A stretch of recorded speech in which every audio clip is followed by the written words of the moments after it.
Welcome back once again. आपको एक दफ़ा फिर खुशामदीद कहेंगे। प्रोग्राम का दूसरा हिस्सा है और इसमें जो मौजू है वो थोड़ा सा मुख्तलिफ है। हम जैसे अभी कुछ देर पहले बात कर रहे थे रूहानी मामलात की, उसके साथ साथ एक और बड़ा मसला है, वो नफ्सियाती मामलात का है। अब नफ्सियाती बीमारियों को हमारे यहाँ किस तरह देखा जाता है, ये बड़ा अहम है।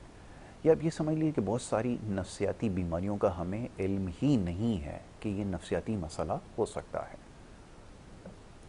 अक्सर हम देखते हैं किसी शख्स के अंदर वो बात करते करते कहीं खो जाता है, खामोश हो जाता है, फिर जब वो बात करना शुरू करता है तो कोई और मौजू पे बात करना शुरू कर देता है। ये भी एक नफ्सियाती मसला है और इसमें सबसे जो अहम बात है समझने की वो ये कि सारी बीमारियां काबिल इलाज हैं और इसका इलाज किया जा सकता है। और ये भी याद रखिए कि उम्र के किसी भी हिस्से में किसी भी शख्स के साथ ये मसला हो सकता है।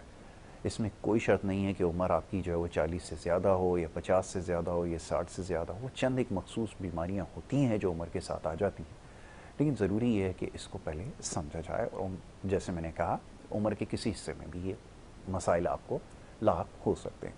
तो इन मौज़ूआत पर गुफ्तगू करने के लिए हमने मधु का रखा है। हमारे बड़े ख़ास मेहमान हैं। ये जुमे के रोज़ जो हमारा दूसरा सेगमेंट है हमने इसके लिए मख्तस किया है, जिसमें नफ्सियाती मसाइल के हवाले से गुफ्तगू हो रही है। आजकल बहुत सारे सवालात इस पर मौसूल होना शुरू हो गए हैं और ये बड़ी अच्छी बात है कि आगही लोगों तक पहुँच रही है और लोग अब अपनी बीमारियों के हवाले से सवालात भेज रहे हैं। जनाब शफीक यासीन डॉक्टर हमारे मुअज़्ज़ज़ मेहमान हैं, जो कि एक माहिर साइकियाट्रिस्ट हैं। बड़े अरसे पाकिस्तान से बाहर मुकीम रहे और दुनिया के मुख्तलिफ़ हिस्सों में आपने जो अपनी खिदमत सरअंजाम दी हैं। और इसके अलावा जो ह्यूमन साइकी है उसके ऊपर 2 किताबें भी तहरीर की हैं। इससे जुड़े जो मसाइल हैं उसके ऊपर में आपने बड़े तफसील से तमाम चीज़ों को हाईलाइट किया है और तीसरी किताब भी जल्द शाया होने वाली है इंशाल्लाह। और कराची के इलाके नाज़िमाबाद में एक हॉस्पिटल आपने बनाया, शफीक यासीन हॉस्पिटल। उसके अंदर नफ्सियात से जुड़े जितने मसाइल हैं या ड्रग में मुब्तला जो लोग हैं उनकी ट्रीटमेंट हो रही है और बहुत अच्छे तरीके से हो रही है। डॉक्टर शफीक यासीन को मैं खुशामदीद कहूँगा। Thank you so very much doctor साहब for being with us once again. Doctor साहब, बहुत इंटरेस्टिंग क्वेश्चंस मौसूल हो रहे हैं। इंटरेस्टिंग इन अ सेंस कि लोगों को अब शायद समझ में आना शुरू हो गया कि नफ्सियाती मसाइल हैं। जैसे हमने अक्सर देखा है बच्चों और बड़ों में कि कोई बात अगर उनको बताई जाए तो वो याद नहीं रख पाते। इसी तरह जो हमारे यहाँ आपको पता है करिकुलम है वो मेमोराइजेशन के ऊपर ज़्यादा वो करता है, बेस करता है, तो उनको मेमोराइज़ करने में चीज़ें मुश्किल हो रही हैं। अच्छा, फिर हमारे यहाँ प्रॉब्लम ये होता है कि ऐसे बच्चों को या बड़ों को ट्रीट करने के लिए, कोई बात याद रखने के लिए फिर उनके साथ जो है वो हमें थोड़ा सख्त होना पड़ता है, बच्चों के साथ ख़ास तौर पे, और उसका नतीजा ये निकलता है कि वो कोलैप्स कर जाते हैं। तो मैं चाहूँगा ज़रा पहले यहाँ से गुफ्तगू आगाज़ की जाए, फिर जो और दीगर बीमारियाँ मैं उसकी तरफ आता हूँ। जी बिल्कुल। नहीं, अच्छा सवाल है। मेमोरी के हवाले से बच्चों में नहीं, बड़ों में, बूढ़ों में, मतलब ये तो बड़ी कॉमन प्रॉब्लम है। बच्चों को स्पेसिफिकली अगर लें तो बहुत से फैक्टर्स हैं जो मेमोरी इम्पेयरमेंट या मेमोरी के भूलने के इशू के हवाले से इम्पॉर्टेंट है। वही एक तो ये कि बच्चों का शौक़ पढ़ाई की तरफ, मेरा क्वेश्चन है कि क्या वो जस्तजू सीखने की, लर्निंग की, वो क्या वैसी ही है जैसे एक ज़माने में होती थी, या लोग कुछ बनना चाहते हैं, कोई कैरियर अचीव करना चाहते हैं। आई थिंक लोग अब ये देखने लगे हैं, बच्चे भी, मीडिया से के शॉर्टकट्स हैं, ये तरीके हैं आगे निकलने के। कई लोग ऐसे हैं जो टिकटॉक्स और डिफरेंट पॉइंट्स पे काफ़ी कुछ कमा लेते हैं, उनको दिखाया भी जाता है मीडिया पे। अब वो जो एक इम्प्रेशन था एक ज़माने में कि डॉक्टर्स इंजीनियर्स कमाते हैं, जी आप बड़े प्रोफेशन में हैं, उनकी इज्जत है, अच्छी गाड़ियों में फिरते हैं। मुझे लग रहा है कि वो शायद थोड़ा सा चेंज हो रहा है और एक सेंस ऑफ इनसिक्योरिटी भी बढ़ती जा रही है एजुकेशन के हवाले से कि कंपटीशन ज़्यादा है, बाहर निकलने के मौके जो थे एजुकेशन के हवाले से वो कम हो गए हैं। और इवन विद इन जो अनएम्प्लॉयमेंट और बेरोज़गारी बढ़ती जा रही है एम्प्लॉयड लोगों के लिए, वो बड़ा ही डिस्करेजिंग है। तो मेरे पास जब आते हैं लोग, तो जब मैं असल में एडल्ट से फिर बच्चों की तरफ कंपेयर करता हूँ कि यही वो बच्चे थे जो अब एडल्ट बन गए, उन्होंने डिग्रियाँ ली और वो किस पोजीशन में हैं। तो ज़ाहिर है उसका इफेक्ट तो आता है जब बच्चे भी देखते हैं कि यार आगे जाके ये हालात हैं, तो फिर वो इतना इंटरेस्ट शायद नहीं लेते। कुछ ऐसे बच्चे हैं जो अमीर माँ बाप के हैं, उन्होंने हाई बड़े अच्छे स्कूल्स में डाल दिया है बच्चों को, माँ और बाप दोनों बिजी हैं, उनकी तवज्जो इतनी नहीं है बच्चों की तरफ। और तवज्जो माँ बाप की होना बहुत बड़ी, बहुत इंपॉर्टेंट है उसका। सिर्फ ये कि सारे स्कूल पे ही जिम्मेदारी छोड़ देना एजुकेशन के लिए, मैं समझता हूँ काफ़ी नहीं है। और ये भी एक और वजह है जहाँ पर प्रॉब्लम्स आ रहे हैं, क्योंकि कुछ डिकेड्स आप पीछे चले गए, 30 साल पीछे या 40 साल पहले, तो माँ हाउस वाइफ होती थी, ज़्यादातर टाइम बच्चों पे स्पेंड करती थी, बाप कमाता था, माँ की पूरी तवज्जो बच्चों पे होती थी कि वही स्कूल से आ रहे हैं तो उन्होंने क्या पढ़ा है, कितना सीखा है, कल उनका होमवर्क क्या है, वो टेंशन थी। अब मुझे लग रहा है वो थोड़ी कम हुई है। फिर मसला कोविड ने भी थोड़ा ख़राब कर दिया कि भाई घर बैठ गए बच्चे और वो इतने अरसे तक स्कूल नहीं गए, एक जो ना कंसिस्टेंसी टूटी है, और फिर मेरे ख्याल में उससे फ़र्क पड़ा। और एक और जो मेजर फ़र्क आया है ना, वो जो मैं देख रहा हूँ यूनिवर्सिटीज़ के लेवल पे तो था, लेकिन फिर हाई स्कूल्स और इवन 6ठी 7वीं 8वीं ग्रेड्स तक आ गया, वो है सब्सटेंस अब्यूज़ या नशे के प्रॉब्लम्स। ये जो है बहुत बड़ा मामला है, जिसकी वजह से, और ये इसीलिए प्रोवाइड होती हैं, इतना ज़्यादा बड़ा और एक्सपेंसिव स्कूल होगा, जितना ज़्यादा पे कर रहे हैं पेरेंट्स, रिस्क वहाँ पे उतना ही ज़्यादा है कि ड्रग्स के इश्यूज आ सकते हैं। अनफॉर्चुनेटली जो ड्रग डीलर्स भी हैं वो टारगेट करते हैं ऐसी जगहों को जहाँ पे उनको ऐसे कस्टमर्स मिल जाएं, ऐसे बच्चे मिल जाएं जो पे कर सकते हैं और जिनके जेब में पैसे हों। तो ये भी एक इशू है, मैं समझता हूँ बहुत बड़ा। फिर मज़ीद बहुत से इश्यूज हैं जो कि बहुत ज़रूरी हैं। बच्चों में डिप्रेशन का होना, एंजाइटी का होना, घबराहट बेचैनी का होना, खौफ का होना, और फिर डेवलपमेंटल इश्यूज़ के हवाले से बच्चे जब बड़े हो रहे होते हैं तो कहीं ना कहीं कोई ट्रॉमा का होना, अब्यूज़ का होना, क्योंकि जब बच्चे इमोशनली स्टेबल नहीं होंगे ना तो उनकी कंसंट्रेशन भी सही नहीं होगी, उनका ध्यान पढ़ाई में नहीं लगेगा, वो बेचारे फिर ट्राई करेंगे कि अपने फ्रस्ट्रेशन को किसी न किसी को बताएं, फिर वो छुपाते इसलिए भी हैं कि कोई सुनने वाला नहीं होता, शायद माँ बाप को ऐसा टाइम नहीं होता, दोस्तों में मिल जाते हैं, फिर वो किसी और ही डायरेक्शन में निकल जाते हैं। तो एक के बाद एक प्रॉब्लम, शायद छोटे प्रॉब्लम से बड़ा प्रॉब्लम, उसके बाद और बड़ा प्रॉब्लम आता चला जाता है, और फिर एक नफसियाती मरीज़ में वो तब्दील हो जाते हैं। तो अगर पहले ही उस मामले को डील कर लिया जाए तो शायद वो इतने आगे तक ना जाए। बिल्कुल ठीक है। तो कहने को तो बहुत चीज़ें हैं, मैं बोलता चला जाऊंगा, इसमें फैक्टर्स की कोई कमी नहीं है। न्यूट्रिशन और स्क्रीन, ये दो चीज़ें और भी मैं समझता हूँ, जरा सा बोल देता हूँ उसमें कि बच्चे आजकल ये बहुत कर रहे हैं कि इंडोर एक्टिविटीज़ में विटामिन डी डेफिशिएंसी बड़ी कॉमन हो रही है, आउटडोर एक्टिविटीज़ कम हैं, स्पोर्ट्स इतना नहीं खेल रहे हैं, उससे भी बोन्स और न्यूट्रिशन, दिमाग के हवाले से भी फ़र्क पड़ता है। अच्छा, ओमेगा 3 मछली में होता है, अच्छे फूड्स में होता है, हम जो खाना खा रहे हैं या बच्चों को खिला रहे हैं उसमें क्या चीज़ें ऐसी हैं जो कि हेल्थ रिक्वायरमेंट बच्चों की हैं, और फिर पिज़्ज़ा, बर्गर्स और बाहर के खाने उन चीज़ों को डेफिनेटली पूरा नहीं कर सकते। स्वीट कैंडीज़ वगैरह आपको शुगर तो दे सकती है बहुत पीक पे जाके, लेकिन वो हाइपर एक्टिविटी बढ़ा सकती है बच्चों की, लेकिन वो आपकी कंसिस्टेंट परफॉर्मेंस को नहीं बढ़ा सकती। हाँ, तो बाहर की कंट्रीज में तो अब मैं देखता हूँ, जब भी गया हूँ बाहर, वो ग्लूकोज इंडेक्स देखते हैं कि ऐसा ना हो कि पीक जल्दी आए और जल्दी से वो। हाँ, यहाँ पर तो अभी भी एक बच्चे को कल ही ट्रीट कर रहा था, एंड ही वाज जस्ट 13, तो डेली स्ट्रिंग पी रहा है वो, और उसको मैंने बड़ी समझाने की कोशिश की, ना सिर्फ किडनी के लिए बल्कि ब्रेन के लिए भी बहुत डेंजरस है स्ट्रिंग का पीना या इस तरह की कोई भी एनर्जी ड्रिंक्स पीना।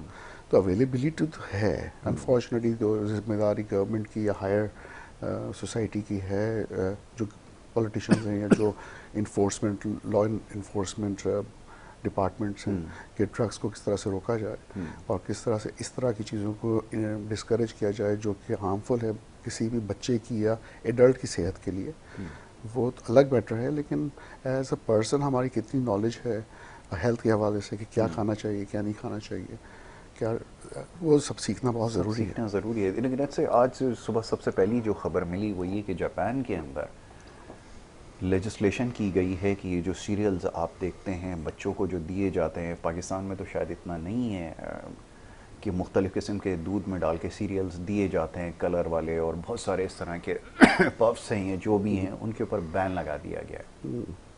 अब आप देखिए कि हमारे यहाँ एनर्जी ड्रिंक्स के और ये जो सॉफ्ट ड्रिंक्स हैं, बेवरेजेस हैं, इसके एड्स कितनी दफ़ा चलते हैं।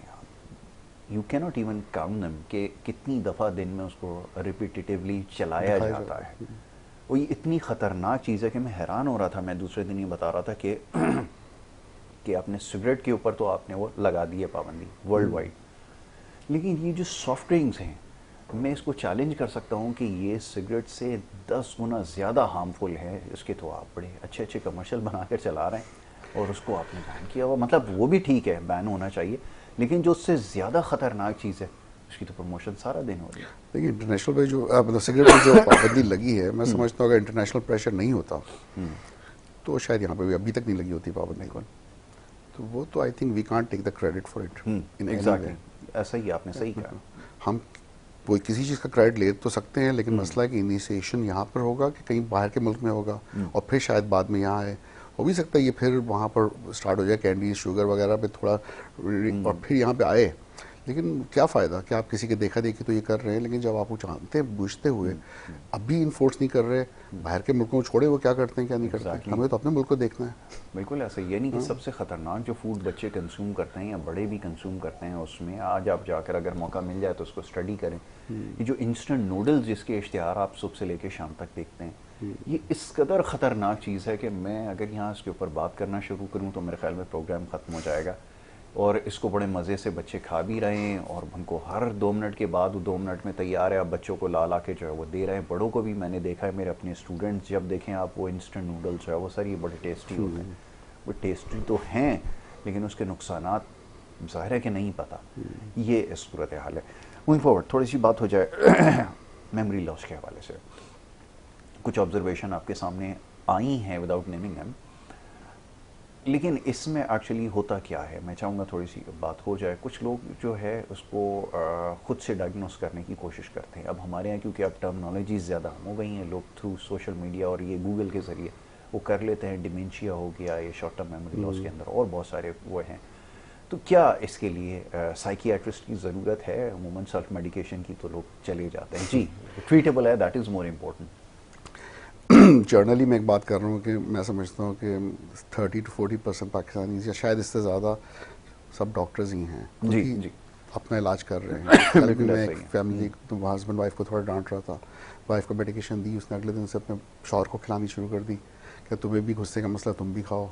मैंने कहा आप तो डॉक्टर बन गई हैं, आ जाए यहाँ प्रैक्टिस करना ही शुरू कर दें। खैर, लेकिन बात यह है कि मेमोरी लॉस जो है उसका असेसमेंट इतना सिंपल नहीं है। पहली चीज़ तो ये है, अच्छे अच्छे साइकाइट्रिस्ट, अच्छे अच्छे डॉक्टर्स कभी कभी थोड़ा सा खुद भी परेशान हो जाते हैं, इसलिए कि इट इज़ उसके अंदर ग्रे एरियाज़ हैं, उसके अंदर कुछ डिफ़िकल्टीज़ हैं जिसको देखना पड़ता है एक लेबल लगाने से पहले कि इसको डिमेंशिया हो गया है। देखिए it's a big diagnosis from my point of view. इंसान को लेबल लगा देना कि ये डिमेंशिया का पेशेंट है, इट्स अ इरिवर्सिबल डायग्नोसिस। किसका मतलब है ये फिर ठीक नहीं हो सकता, ये रिवर्स की तरफ भी जा सकता है। कई और ऐसी चीज़ें हैं जो रिवर्स हो सकती हैं, और उसके लिए एक इंसान के लिए जो 60-65 प्लस हो गया है, ऐसा लेबल लग जाना कि बाद में उसकी फंक्शनिंग भी ख़त्म हो जाएगी, वो चल फिर भी सही नहीं सकेगा, ना सोच सकेगा, ना अपना काम कर सकेगा, ना रोज़मर्रा की चीज़ें वो भूल जाएगा, और एक बर्डन पड़ जाएगा फैमिली के ऊपर। तो ये कोई छोटा मोटा डायग्नोसिस नहीं है, पहली बात तो ये। दूसरा ये कि एक्चुअल जो डायग्नोसिस ऑफ डिमेंशिया है उसके अम्ब्रेला के अंडर भी कम से कम 10+ डायग्नोसिस आते हैं। 10 से ज़्यादा? जी, बिकॉज सबसे कॉमन जो डिमेंशिया है वो तो अल्जाइमर्स डिमेंशिया है, ठीक है। अराउंड जो है ना तकरीबन 60% जो भी पेशेंट्स हम देखते हैं 50 to 60% उनको अल्जाइमर्स डिमेंशिया होता है। उसके बाद दूसरे नंबर का जो मोस्ट कॉमन डिमेंशिया वो वैस्कुलर डिमेंशिया है। उसकी वजह होती है कि किसी इंसान में वैस्कुलर चेंजेस आ रहे हैं, ब्लड प्रेशर उसका हाई रह रहा है, कार्डियक प्रॉब्लम है, और जब ब्लड प्रेशर शूट करता है, और लोग हर वक्त तो ब्लड प्रेशर चेक नहीं करते, कभी कभार करते हैं, महीने में एक दफ़ा करते हैं, तो ये काफ़ी नहीं है। दिमाग को छोटे छोटे ज़ख़म बनने शुरू हो जाते हैं जब भी ब्लड प्रेशर बढ़ता है। वो किसी न किसी हिस्से में छोटे छोटे ज़ख़म बनाता है, कभी बहुत ज़्यादा बढ़ जाए जो स्ट्रोक के लेवल तक जा सकता है, वो बड़ा ज़ख़म बनाता है। इसे TIA कहते हैं, जिसे ट्रांजिएंट इस्चेमिक अटैक।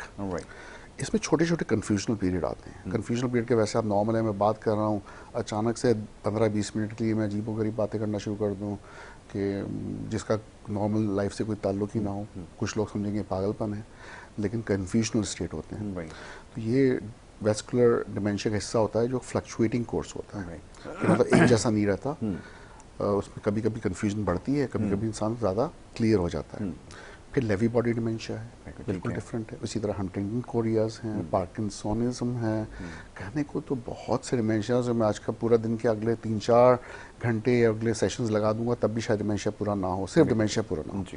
लेकिन जब मैं बच्चों को पढ़ाता था मेडिकल कॉलेजेस में, मैं बच्चों को पढ़ाता था, मैंने कहा जब बूढ़ों का तुम इलाज करो तो 4 Ds याद रखने की ज़रूरत है। मैंने कहा वो क्या 4 Ds हैं? एक है डिल्यूजन्स, एक है डिलीरियम, एक है डिप्रेशन और एक है डिल्यूजन्स। ठीक है, और dementia is at the top. तो ये 4 Ds हैं। तो उसकी वजह थी कि जो बूढ़ों में ना प्रेजेंटेशन जवानों से डिफरेंट होती है काफ़ी, क्योंकि उनमें मेडिकल बीमारियां भी तो आ जाती हैं। किसी को डायबिटीज़ है, किसी को ब्लड प्रेशर है, किसी को इन्फेक्शंस हो रही हैं, किसी को थायराइड का प्रॉब्लम हो रहा है। तो कई दफ़ा थायराइड के प्रॉब्लम में भी मेमोरी का प्रॉब्लम हो सकता है। बिल्कुल हो सकता है। अगर TSH लेवल्स हाई हैं, थायराइड स्टिमुलेटिंग हार्मोन, तो उसमें भी इंसान भूल सकता है और याददाश्त कमज़ोर हो सकती है, डिप्रेशन में जा सकता है वो। इस तरह के बहुत से मेडिकल प्रॉब्लम्स हैं जो मेमोरी लॉस को कॉज कर सकते हैं, मेडिकल प्रॉब्लम। तो पेशेंट आया साइकियाट्रिस्ट के पास, उसको कराना चाहिए फिर ब्लड, CBC, लिवर फंक्शन वगैरह वगैरह जो भी टेस्ट रिक्वायर्ड हैं, और फिर देखना चाहिए कि क्या इसका ओरिजिन जो है वो ऑर्गेनिक है, मतलब मेडिकल है। क्या ये CT स्कैन MRI में चेंजेस आ रहे हैं, EEG में चेंजेस आ रहे हैं, तो वो देख सकता है कि हाँ ये डिलीरियम है। डिलीरियम का मतलब है कि किसी न किसी और मेडिकल प्रॉब्लम की वजह से याददाश्त का मसला हो रहा है।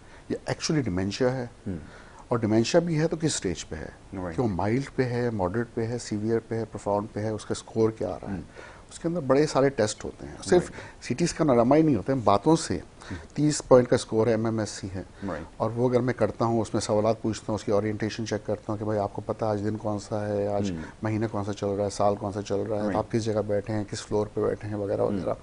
आप रजिस्ट्रेशन और रिकॉल करवा लें मेमोरी का, कि ये 3 अल्फाज मैं आपको याद करने के लिए दे रहा हूँ, आप मुझे रिकॉल करें।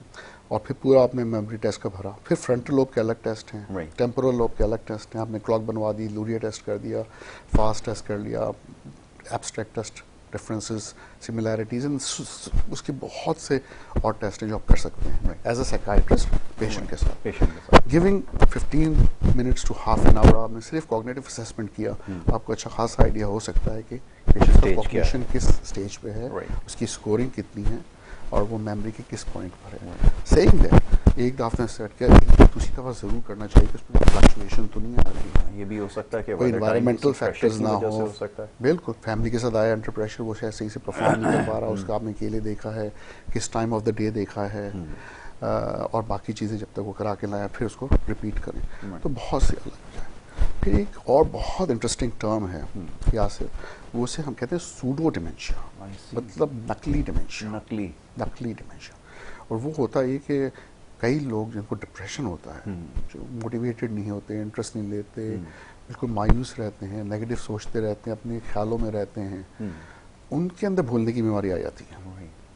और क्या वो सोचने लगते हैं कि हाँ क्या हमें डिमेंशिया हो गया है, क्या मैं बूढ़ा हो गया हूँ, क्या मैं भूलने की बीमारी का मरीज़ बन गया हूँ।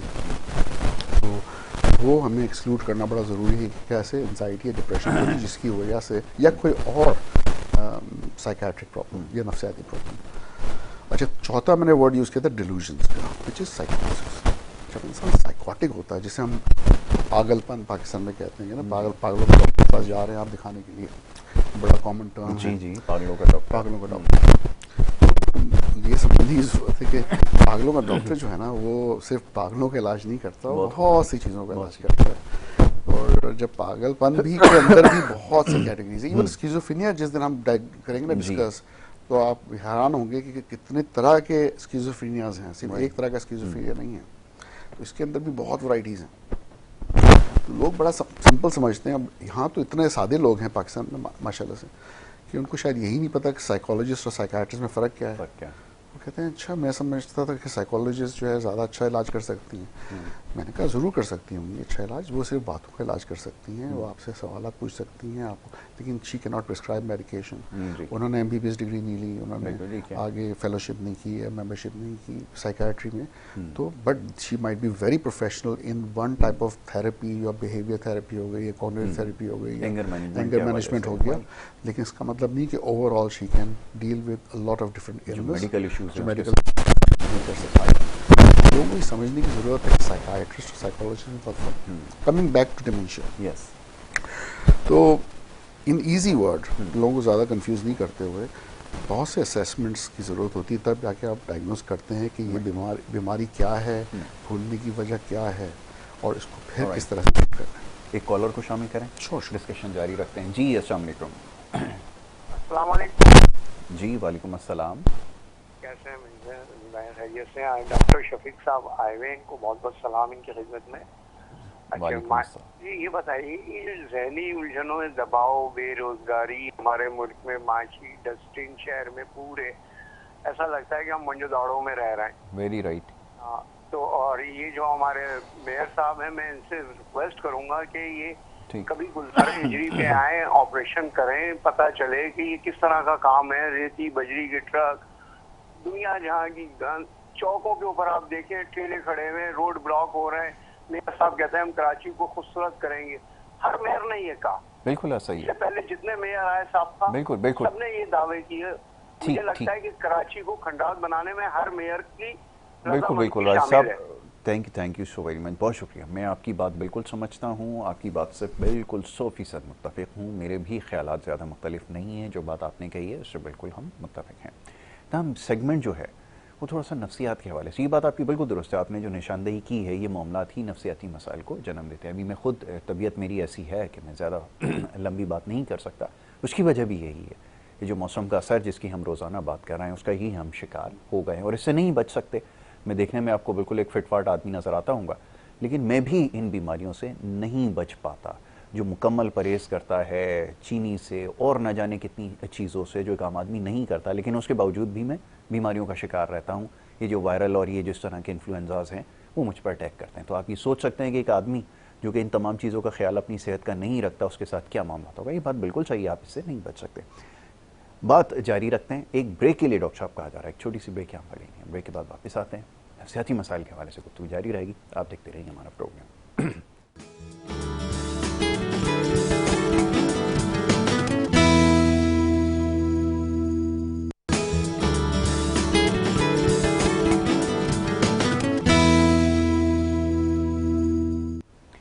Welcome back once again. और ब्रेक पे जाने से पहले बात हो रही थी मुख्तलिफ बीमारियों के हवाले से, चीज़ों को याद रखने में जो दुश्वारी होती है या अक्सर नहीं याद रख पाते, उस बीमारी को क्या कहते हैं, उसकी कितनी स्टेजेस होती हैं, कितनी काबिल इलाज हैं, कितनी काबिल इलाज नहीं भी हैं, और अगर नहीं है तो उसकी वजूहत क्या हैं। वो तमाम मामलात हैं जिसके ऊपर हमने गुफ्तगू की। इसके अलावा बहुत सारे और मसाइल हैं जो अभी हालिया दिनों में जन्म ले रहे हैं। डॉक्टर साहब, अभी कुछ देर पहले कॉलर आए, उन्होंने जिसकी निशानदेही की कि हम जहाँ रहते हैं इकोनॉमिक क्राइसिस है, चैलेंजेस हैं, पूरा सिस्टम डिसऑर्डर नज़र आता है, सड़कों पे ट्रैफिक डिसऑर्डर है, किसी भी जगह जाएं कोई चीज़ ऑर्डर में नहीं है। एक नॉर्मल बंदा है जिसकी ऑब्जर्वेशन सही तरह से काम करती हो, नॉर्मल पर्सन हो, ह्यूमन बीइंग हो, वो इन चीज़ों से ठीक अपने आप को नहीं रख पाता है, जिसकी वजह से हम हाइपर एग्रेशन का शिकार हो रहे हैं। हमें बहुत ज़्यादा जो हम इंटॉलरेंट हो गए हैं, ये सारी चीज़ें हमें अब नज़र आना शुरू हो गई हैं, जो सड़कों पे हर जगह हमें नज़र आती है। कैसे इससे बचा जा सकता है? ये तो बड़ा मुश्किल क्वेश्चन है। ये बड़ा मुश्किल सवाल है। ये आपने, I think the most difficult question जब से मैं इन सेशंस में आ रहा हूँ, इसलिए कि जो चीज़ें आपके कंट्रोल में ना हो ना, उसको तो आप चेंज नहीं कर सकते। तो मैं आमतौर पर इसका जवाब ऐसे देता हूँ कि इंसान की जो नफ्सियात है वो जिस पे बेस करती है खुशी या गम, या फिर आपकी एंजाइटी, घबराहट, जिस पे वो परसीव करता है सोचने के अंदाज से, वो एक्सट्रिंसिक फैक्टर्स का मतलब है कि जो बाहर की दुनिया है, आप बाहर जो देख रहे हैं एनवायरनमेंट, उससे अफेक्ट तो करता है, लेकिन सबसे मोस्ट इम्पॉर्टेंट पार्ट होता है इंट्रिंसिक फैक्टर, कि आपके अंदर, दिल के अंदर कि आप खुश हैं, अपने एनवायरनमेंट से खुश हैं, अपने आप से खुश हैं, मतलब आपकी जो सोच है वो अंदरूनी जो सोच है ना, जिसको मैं कहना चाह रहा हूँ कि वो अपनी रिलेशनशिप, अपने personal decisions, problem solving skills कि किस तरह से अपनी प्रॉब्लम को सॉल्व करता है, किस तरह से वो सोचता है कि ये चीज़ मैं अगर फेल कर जाता हूँ, ये फेलियर नहीं है, चैलेंजेस हैं। मतलब एक सोचने का अंदाज है कि नेगेटिविटी से आप डिफरेंट वर्ड यूज़ करें और डिफरेंट उसका तरीका लें, क्योंकि एक चीज़ फेलियर हो जाती है, आपने एंड ही कर दिया कि मैं फेल हो गया हूँ, लेकिन उसी चीज़ को आप चैलेंज लेके करते हैं ना, तो आप क्या कहते हैं कि इससे मैंने कुछ सीखा, चाहे मैं वो आउटकम अचीव नहीं कर सका उससे, लेकिन मैं फिर ट्राई करूँगा और इससे बेहतर मैंने जो सीखा है उसको मैं इम्प्लीमेंट करूँगा, वो ऑल्टरनेट वे या डिफरेंट तरीका इस्तेमाल करूँगा इस दफ़ा जीतने का या सक्सीड करने का। अब जब हम फ्रस्ट्रेटेड कौम की बात कर रहे हैं यहाँ पे, जो कि इन्वायरमेंटल इफेक्ट्स की वजह से, माशी हालात की वजह से परेशान हैं, तो बहुत सी चीज़ें प्रॉब्लम सॉल्विंग स्किल्स के अंडर आती हैं जो हमें बैठ के सोचनी है कि क्या ऐसी चीज़ें हम चेंज कर सकते हैं अब जो हमारे कंट्रोल में हैं, जो शायद इस मौके को बेहतर बना दें हमारे लिए। और उसको तो एक्सेप्ट करना ही पड़ेगा जो हो रहा है, माशी हालात हैं या रोड्स पे जो मसले हैं, या लेकिन वो हम चेंज नहीं कर सकते, वो हायर डिपार्टमेंट्स का काम है, गवर्नमेंट का काम है, जो लॉ इन्फोर्समेंट एजेंसीज उनका काम है। लेकिन जो चीज़ आप चेंज कर सकते हैं उस पर काम करना ज़रूरी है। आपकी चादर कितनी है, कितने आप पाँव आपको फैलाने हैं, क्या आपकी जॉब जगह से करीब है। कल परसों में एक ऑपरेशन से बात कर रहा था, ही हैप्पी विद हिज जॉब, लेकिन वो अपना यहाँ से ट्रैवल करता है नॉर्थ कराची से DHA रोज़, और फिर जॉब पे जाता है, वापस आता है।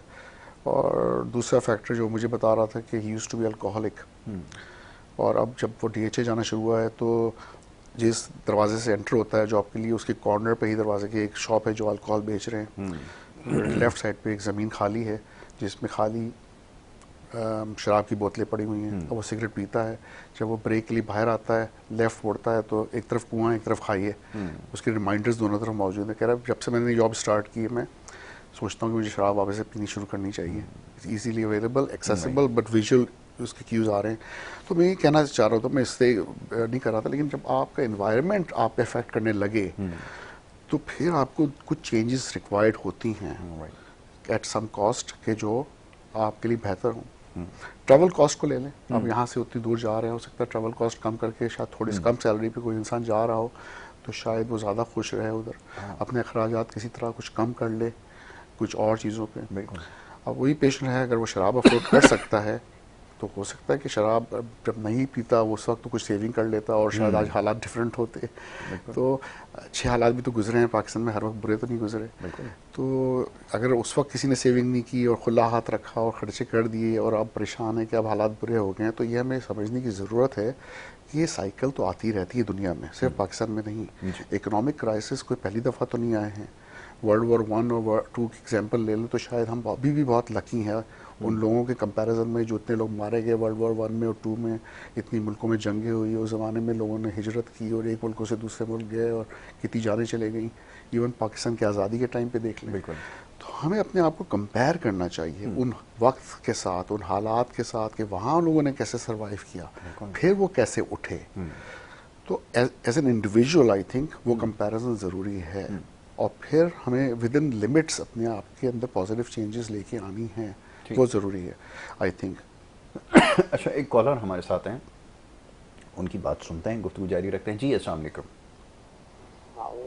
वालेकुम अस्सलाम जी साहब, ये आज आपसे कंसल्टेंट आए हैं डॉक्टर साहब, तो मुझे इनसे ये बात पूछनी है कि हमारे माशरे में जो बहुत सारी चीज़ें हो रही हैं तो इसका हम किस तरह से सदेबाप कर सकते हैं। ये मेरी तो एक ही रिक्वेस्ट है कि जितने भी हमारे रोड स्ट्रीट पे लाइटें ना होना, घर से जब आदमी सुबह निकलता है तो कचरा कुंडियों के पास से गुजर रहा होता है, तो ये दिमागी टेंशन सुबह ही लेके वो अपने दफ्तर जा रहा होता है, तो धूल मिट्टी जैसे चलाते हैं किसी कॉलर ने कहा था। तो एक सबसे बड़ी बात यह है कि हमारे यहाँ माशरे में जो सबसे ज्यादा ये नफसियाती मसाइल पैदा हो रहे हैं वो इसी वजह से हो रहे हैं। ना लाइट होती है घर पे जाने के बाद, तो दूसरे पानी बिल्कुल का ऐसा ही है, मसला। बिल्कुल अच्छा बिल्कुल जी। जनाब, अब आपने ये बिल्कुल एक चीज ठीक कहा, आपकी बताइए बात कि बिल्कुल जो सही है। मेरे को ब्लड मैं प्रेशर आपकी है बात से मुत्तफिक हूँ। वक्त वो मेरे हो पास रहा है। कम है, कॉल महदूद करूँगा, मैं कॉल ड्रॉप कर दें। बहुत शुक्रिया मेरे भाई, बड़ी नवाजिश आपकी, आपने बड़े अच्छे मामलात की निशानदेही की। यही मौजूद ज़ेर बहस है। अगर आप गुफ्तगू हमारी सुन रहे हैं तो हम इसी चीज़ की निशानदेही कर रहे हैं कि हालात तो अपनी जगह मौजूद हैं लेकिन हमने उसको कैसे ओवरकम करना, ये बात हो रही थी। जी डॉक्टर साहब, ऐसा ही है। ऐसे ही है। इस पॉइंट पे मैं एक पॉइंट में कहना चाहूँगा कि ये सिर्फ ब्लेम करना ही काफ़ी नहीं है। मैं एक जगह क्लिनिक करता हूँ जहाँ आपको पता नाज़िमाबाद में गाड़ी में पार्क करता हूँ बाहर, गाड़ी में साफ़ क्लीन होके गाड़ी आती है, बिल्कुल चमकती गाड़ी, मैं वहाँ खड़ी करता हूँ और सिर्फ 4 घंटे बाद जब मैं क्लिनिक से निकल के आता हूँ तो वो पान से भरी होती है, कचरों से भरी होती है, अंडे के छिलकों से, चाय की पत्तियों से, क्योंकि ऊपर बिल्डिंग में अपार्टमेंट में लोग रहते हैं जी। वो बिन में नहीं कचरा डालते, सीधा खिड़की से बाहर फेंकते हैं। तो ये हमें समझने की ज़रूरत है कि हम कचरा कुंडी तो देख रहे हैं लेकिन सारा काम गवर्नमेंट का नहीं है, सारा काम हमारा भी है। हर इंसान को अपने कचरे को संभालना है। जापान में चले उसको ये अवेयरनेस नहीं है, ज़ीरो है। तो ये तो बड़ा आसान है, आप पॉइंट आउट कर दें गवर्नमेंट को। और मैं नहीं कह रहा गवर्नमेंट बहुत अच्छी, मैं डेफिनेटली मैं सपोर्ट नहीं कर रहा, जो कचरा है वो कचरा है, लेकिन हर इंसान अपना भी हक अदा करे ना थोड़ा थोड़ा, तो बड़ा फ़र्क पड़ सकता है इससे, बहुत फ़र्क पड़ सकता है। क्योंकि हम जिस सोसाइटी में एक तो ना एजुकेशन है, ना अपब्रिंगिंग सही हुई है, ना माँ बाप ने घर में बिठाकर बच्चों को बताया कि कचरा सड़क के ऊपर नहीं फेंकना, उसको बुराई को बुराई नहीं समझते। आप देखें किसी भी जगह चले जाएं आप, ये हैदराबाद के अंदर आप देखें इस इलाके का जो हाल है वो यहाँ के लोगों ने किया है। जगह जगह कचरे के ढेर हैं, जगह जगह आपको गंदगी गलाजत नज़र आएगी। यहाँ के लोग हैं रहने वाले जो ये सब कर रहे हैं, बाहर से किसी ने आके नहीं किया। तो ये एक बड़ी वजह है जिसकी आपने निशानदेही की है। तो ये सब मसाइल हैं, सबके साथ हैं, हम और आप इसका शिकार हैं, बिल्कुल हैं, हम भी हैं, लेकिन इसका मतलब ये नहीं है।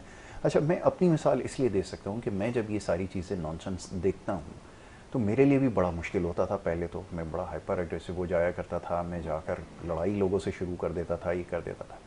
लेकिन फिर नतीजा क्या निकलता है? रिग्रेट, आपको अफसोस होता है कि आपने किसी के साथ ज़्यादती की, किसी के साथ आपने किसी को पिटाई कर दी। बाद में क्या नतीजा, जैसे मैंने आपको कहा, फिर ये सोचा कि अगर ये सारी चीज़ें इसी तरह चलती रहीं तो मामला नहीं चलेगा। अगर यहाँ रहना है तो आपको फिर डिग्निटी के साथ चीज़ों को इग्नोर करना होगा। और यही हुआ, जब इग्नोर करना शुरू किया तो नाउ एवरीथिंग इज़ नॉर्मल। तो ये डॉक्टर साहब एक बड़ा है कि हमारे यहाँ, तो मैं चाहूँगा ज़रा टॉलरेंस के ऊपर तो एक बहुत बड़ा प्रॉब्लम बन गया है सोसाइटी में। लोग बहुत ज़्यादा इम्पेशेंट भी हैं, इनटॉलरेंट भी हैं। जी डॉक्टर साहब, वाकई आपके ख्याल में बीमारी है? ये तो बहुत ज़्यादा है जी। रोड रेज हो गया, टॉलरेंस का कम होना। आपने किसी से बात इसलिए नहीं कि आप झगड़ा करने जा रहे हैं, उसको समझाने की कोशिश करने के बीच गए ना, तो उसने नेगेटिव ले लेना है और झगड़ा शुरू कर देना है। सुनना नहीं है, बोलना है। तो मसला कि एक गुफ्तगू जो होती है ना वो नॉर्मली 2 वे होती है। एक महज़ब कौम जो भी होती है वो सुनती भी है, बोलती भी है, बोलने का मौका भी देती है। और ये बड़ा अनफॉर्चुनेट है कि हम सोचते हैं कि जहाँ हम डोमिनेट कर सकते हैं, ओवर का पावर हो सकते हैं, वही जीतने का तरीका है। गाड़ी भी चलाएं तो इस तरह चलाएं कि दूसरों को भी लगे कि हम बुली कर रहे हैं, घुसा रहे हैं, ताकि वो डर के पीछे हट जाए। तो या तो वो सही रह सकता है जो डर के पीछे रह जाए, या फिर जो निकाल दे।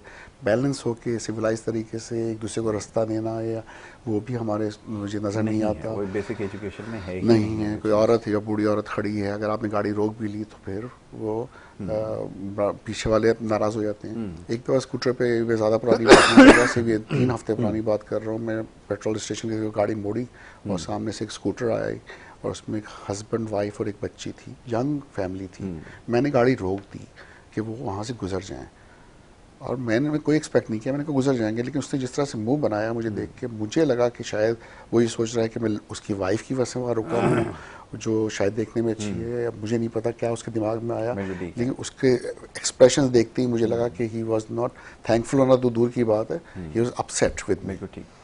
बाहर के मुल्कों में ऐसा नहीं होता, गाड़ी रोकते हैं किसी के लिए तो चलिए वो अप्रिशिएट नहीं करता तो तरीके से गुजर जाता है, और आपने किसी को रास्ता देना अच्छी बात होती है, बुरी बात नहीं होती।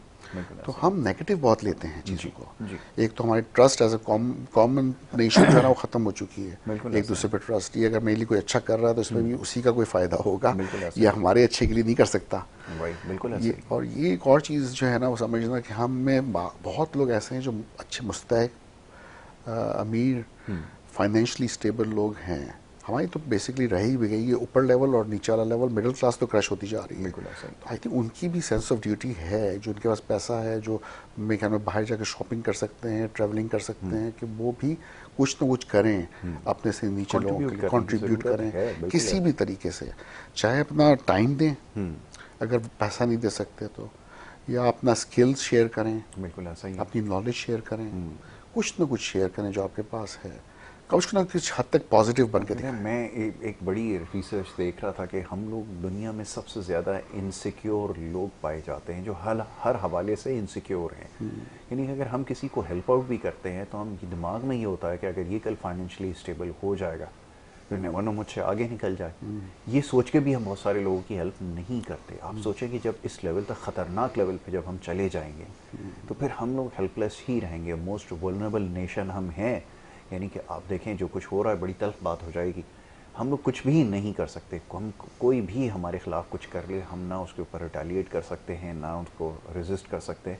इस लेवल तक हम लोग चले गए। यानी कि आप देखें कि कुछ हो रहा होता है हमारे बराबर में, नेबर में अगर कोई वो हो रहा हो तो हम खड़े हुए इंतज़ार कर रहे होते हैं कि जो वहाँ हो रहा है मेरे यहाँ तो कुछ भी नहीं है। सो राइट, ये हम इस लेवल तक आ गए। वेल डॉक्टर साहब, बातें बहुत सारी हैं, टाइम हमेशा एज ऑलवेज पता नहीं चलता, बड़ी तेज़ी से गुजर जाता है। मन्ना स्टूड अगर कुछ कहना चाहें ख़ास तौर पे उन पेशेंट्स के लिए जो आपसे रब्ता करना चाहते हैं, उनके लिए कुछ कहना चाहें? देखिए, मैं सोच के दुनिया आया कुछ और ना ही ऐसी कोई बात बोलूँगा कि जो बहुत ही एब्स्ट्रैक्ट हो, लेकिन बेसिकली सीधी सादी सी बात यह है कि नफसियाती अमराज हम में बहुत ज़्यादा कॉमन होते जा रहे हैं। हर दूसरा इंसान पाकिस्तानी इस वक्त कोई ना कोई एंजाइटी, डिप्रेशन, मायूसी, उदासी, परेशानी का शिकार है, नींद नहीं आना। तो ये कि अगर आप हेल्प लेते हैं, रादर कि आप फार्मेसी में जाएं कोई ऐसी दवाई लें जो कि ज़्यादा लंबे अरसे में जाके जिसके आप आदी हो जाएं और उसके नुकसानात बहुत हों जिस्म पे, आप साइकियाट्रिस्ट को ज़रूर कॉन्टैक्ट करें। Well, thank you so very much doctor साहब, डॉक्टर शफीक यासीन। बड़ी अच्छी गुफ्तगू आपके साथ रही है और इंशाल्लाह इस सिलसिला आगे भी जारी रहेगा। यहाँ पर आपसे इजाज़त लेनी होगी। नेक्स्ट टाइम इंशाल्लाह प्रोग्राम में मुलाकात होगी। मोहम्मद यासिर और हमारी टीम को नई इजाज़त। अल्लाह के बाद।